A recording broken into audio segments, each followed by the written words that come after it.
At the far edge of a small village stood a humble mud house. 12-year-old Emma lived there with her parents. She was their only child, and all their love revolved around her. Emma was cheerful, kind-hearted, and loved by everyone. Her mother, Nasreen Bibi, often said, "My Emma is not just my daughter, she is my whole world." And her father, Akbar Ali, would smile and reply, "If she is your world, then she is my very breath." Emma would burst into laughter whenever she heard that. The villagers loved her too. Some called her daughter, others called her little sister. Wherever Emma went, she seemed to bring happiness with her. But no one knew that one day, that happiness would suddenly disappear. One afternoon, Emma was sitting in the courtyard helping her mother clean vegetables when their neighbor came rushing in, looking worried. "Sister, my baby goat is missing. I've been searching for it since morning." Tears filled the neighbor's eyes. Emma loved animals deeply. She immediately stood up and said, "Don't worry, Auntie. I'll help you find it." Her mother gently warned her, "Don't go too far, my child." Emma smiled, nodded, and set off. She walked along the dusty village paths and toward the fields. After searching for quite some time, she finally spotted the little goat near a bush. "There you are," she said happily.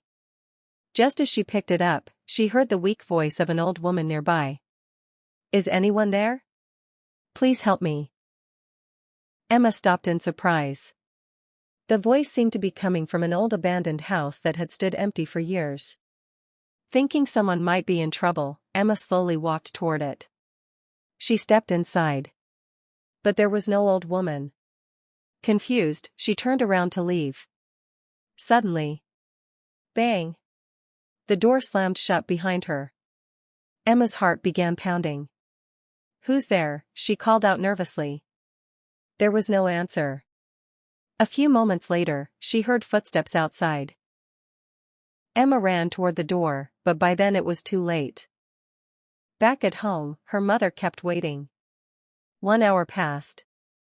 Then another. Emma did not return.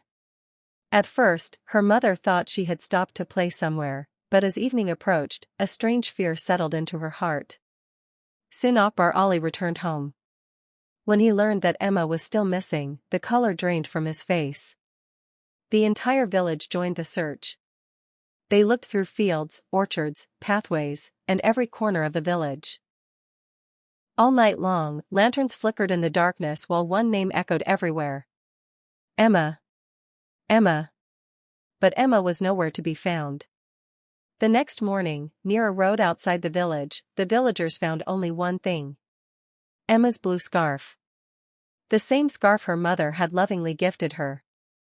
The moment Nasreen Bibi saw it, she let out a heartbreaking cry and collapsed to the ground. From that day onward, it felt as though all the happiness had vanished from the village. But no one knew that Emma was still alive. And that she had been taken far away with a secret that would change everyone's lives 12 years later.